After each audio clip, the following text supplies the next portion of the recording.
the Honourable Member for Charlton. Thank you, Mr Deputy Speaker.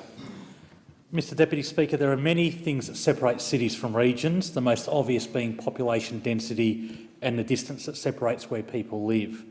This is especially evident for those people separated from their friends, their family or indeed members of their own cultural group. That is why those of us who live in regional areas value the many voluntary and fellowship support groups that play an important part in our community. Deputy Speaker, I wish to draw your attention to some of these groups in and around the electorate of Charlton. The Filipino-Australian Society of the Hunter Valley is located in Buluru and is the primary cultural centre for around 500 of its members that live across the Hunter region. Their hall is used to deliver the School of Philippine Studies, as well as welfare, health and social education. They also hold regular social activities including traditional Filipino dancing. Other community groups use their hall as well, such as a regular sewing group I met there recently, a youth group and a choir. And Mr Deputy Speaker, it's great to see different cultures interacting in this one facility. A group of predominantly Anglo-Saxon retirees doing a sewing group right next to a group of Filipino women doing a cooking class, and it's a great on-the-ground example of cultures meshing and communicating with each other.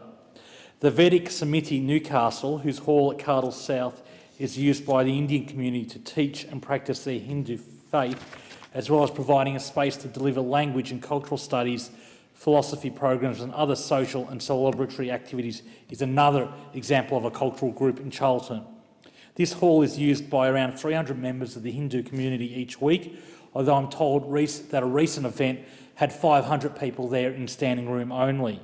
Deputy Speaker, as well as these two groups, the Ethnic Communities Council of Newcastle and Hunter Region, which has been recognised as the umbrella organisation for multiculturalism in the Hunter Region for more than 40 years, services the Charlton community. It has a large cultural centre in Waratah in the electorate of Newcastle, which is used by their 120 member groups across the electorates of Newcastle, Charlton, Paterson, Hunter and Shortland. These groups promote awareness and understanding of their cultures in our area and encourage interaction with the local community, which builds a rich and multicultural fabric in our region. It is with great excitement that these organisations received news in August that their applications for funding through the Building Multicultural Communities Grants program were successful. The Filipinos were to use their grant of more than $22,000 to build a brand new kitchen and install doors in their hall, which is located in an old church building. I was really pleased to visit their hall and they were very excited about the opportunity to get a new kitchen for their community organisation and hall. Vedic Samati was to receive around $100,000 in funding to extend the hall, including further car park provisions and an upgrade to their audio system. The Ethnic Communities Council was to receive more than $150,000 through the program to build the first ever multicultural men's shed and community gardens at their cultural centre. And I know there are many members across all political parties who are supporters of men's shed who would have been very excited by the concept of a multicultural men's shed. The great part about these projects, of course, is the broader benefit to the community. Anyone can attend one of these places to take part in the activities held there. For example, I could hear from one of the many guest speakers, such as doctors and ethicists who hold forums at the Vedic Samati Hall. I could learn about the traditional costumes of the Philippines from the ladies in the Filipino Hall, or I could attend one of the many health and wellness events at the Ethnic Communities Council Hub. Deputy Speaker, these much-needed grants were a cause for great excitement, but I regret to inform you that this excitement was short-lived. It has quickly transformed to apprehension and frustration, with these organisations now hearing from departmental officials that the new coalition government is undertaking a review and that their funding is in limbo. This is despite these grants being announced in August, prior to the caretaker period and the federal election.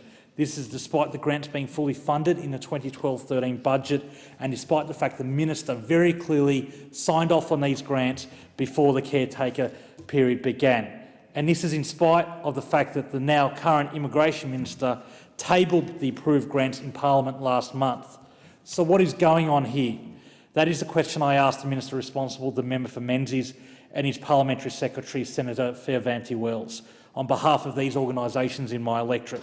I've written to the Minister and Parliamentary Secretary seeking their commitment to honour these funding agreements as a matter of urgency. Unfortunately, I'm yet to receive a response. It is worth noting that the funding agreements for the Building Multicultural Communities program stipulated that projects be completed by 30 June 2014, just over 6 months away. It is only natural then that these groups have already entered into the preparatory stages of these projects and in some cases have already outlaid money towards it. In the case of Vedic Samadhi, they are currently out of pocket for more than $14,000 after undergoing a lengthy building design and development approval process. The Ethnic Communities Council have invested more than $30,000 on plans, DA approvals, electrical works and site preparation, not to mention the untold hours of volunteer and staff time invested in the project so far.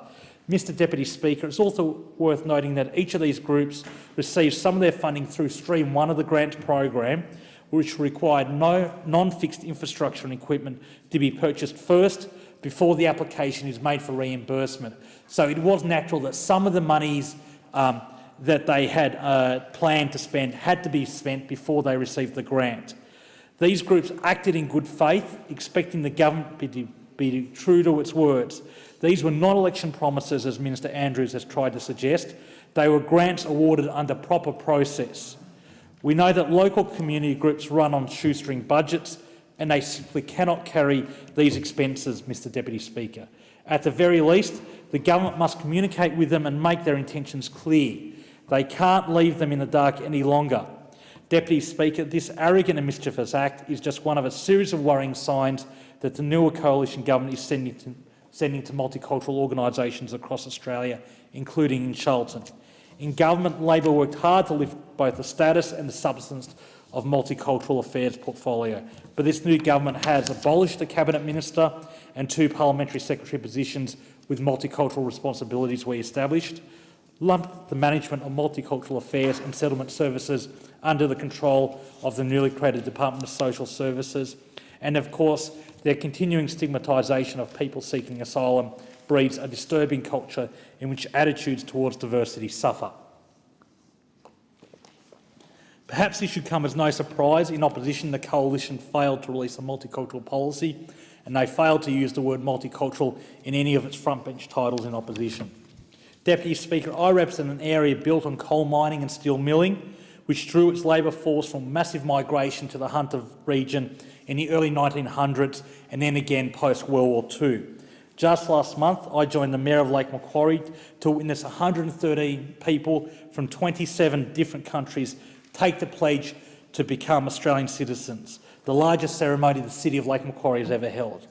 Multiculturalism is a fact of life in Australia and indeed in the electorate I represent. It adds enormous value to our community and needs to be acknowledged and celebrated as such. It goes without saying that social policy should be built around this principle. It's an absolute disgrace that this government is denying community organisations and not-for-profit groups in Charlton crucial funds, funded that was awarded under proper procedures and is fully provided for in the budget.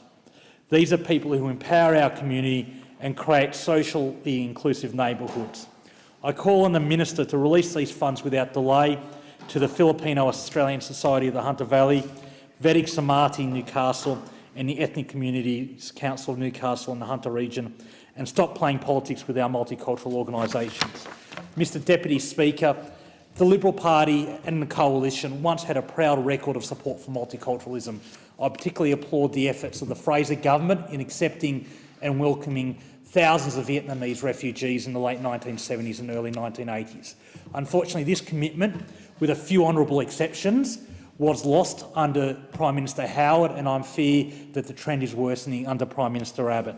I think it's time that they have a change of heart, that they honour commitments made by a previous government, not during the election period, but fully funded in a budget process, and give certainty to these community organisations who throughout this entire country, and in my electorate in particular, do such sterling work, and I call on them to do such things. Thank you, Deputy Speaker.